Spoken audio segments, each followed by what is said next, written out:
The 4th of July is celebrated by Americans everywhere as Independence Day, commemorating the adoption of the Declaration of Independence on the 4th of July 1776, which declared independence from British rule.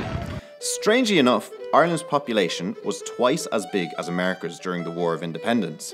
Today, the population of America is about 60 times greater than that of Ireland. However, it is thought that 40 million Americans are Irish or have Irish ancestors, and many people believe that the Irish have a lot of reasons for being allowed to share in the celebrations. One little town which shows off the Irish-American ties is New Ross in County Wexford, which was visited by President John F. Kennedy in 1963. Early in the morning, their first stop was Dunganstown, just 4 kilometres outside New Ross, from which the President's great-grandfather Patrick Kennedy immigrated to the United States 100 years earlier. Patrick Grennan, a cousin of the President, still lives there today, and visitors have been calling to the homestead since the President's visit in 1963. The Kennedy Homestead tells the story of the President's visit to New Ross and that of his host Mary Ryan, Patrick's grandmother, who was JFK's nearest living relative in Ireland. Our family are here in Dunganstown for 8 generations. My grandmother welcomed the President here in 1963. She was a Kennedy. She was second cousin to the President's father. My mum was third cousin to the President. I run the visitor centre here.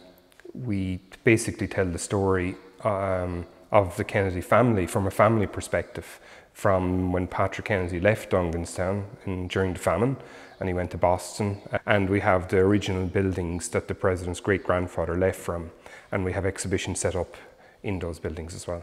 While at the homestead, the President proposed a toast with tea, saying, "We will drink a cup of tea to all the Kennedys who have gone away and to all who have remained at home." Jackie requested Mrs. Ryan, my grandmother, that she would attend the President's funeral. My aunt was sent, and my aunt was with the family during the burial and the President's funeral that day. Jackie presented Mary Ann with the rosary beads to bring back to Mrs. Ryan, which was quite an amazing honour for the family here, that there was the rosary beads that belonged to the President would be sent back. And she also gave a dog tag the President was issued with when he became the President of the United States, and it has his blood type and it says Commander-in-Chief. So my grandmother kept them so safe in the house, nobody ever saw them. So we have them out in a secure exhibition for people to see. We now meet a local historian, Miles Courtney, who is at the site where President John F. Kennedy made his speech in New Ross. We're standing here on the site of JFK's famous speech on his return to New Ross on the 27th of June 1963. This speech was the highlight of his Wexford visit. It was short, sweet and genuine. It was one made by somebody who'd come back among his own. One of the key paragraphs of it resonated with the locals very, very much. And I'll read it from the words that are here inscribed on the lectern. "I'm glad to be here. It took 115 years to make this trip and 6,000 miles and three generations. But I'm proud to be here, and I appreciate the warm welcome you've given to all of us. When my great-grandfather left here to become a cooper in East Boston, he carried nothing with him except 2 things: a strong religious faith and a strong desire for liberty. And I'm glad to say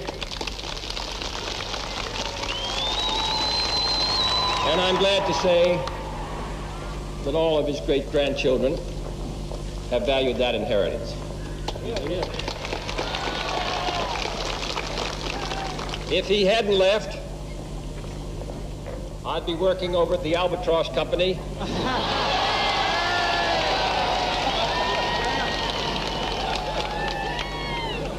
Or perhaps for John D. Kelly.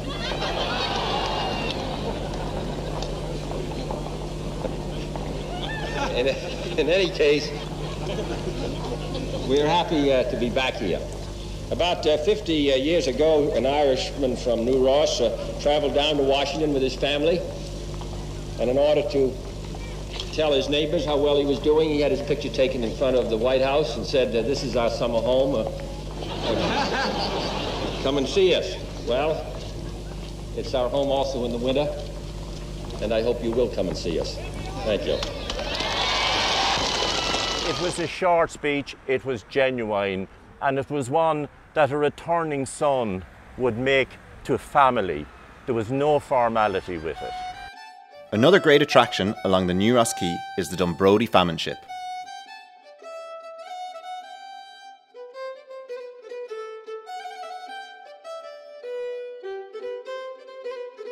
We're here today at the Dunbrody Famine Ship Experience Visitor Centre based on the quay side in New Ross. This is the quayside that John F. Kennedy's great-great-grandfather would have actually travelled and left on a boat similar to the Dunbrody famine ship back in the late 1840s.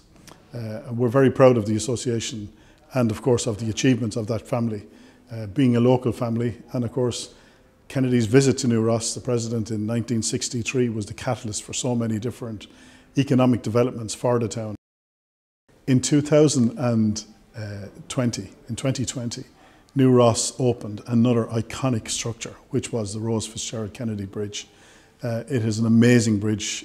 It's an award-winning bridge now in recent times. It's won a major award for its design and for its structure.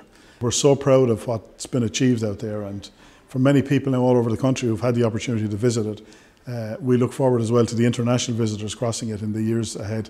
But we're very proud of that, and again, very proud again of the link that has between New Ross again and the Kennedy family.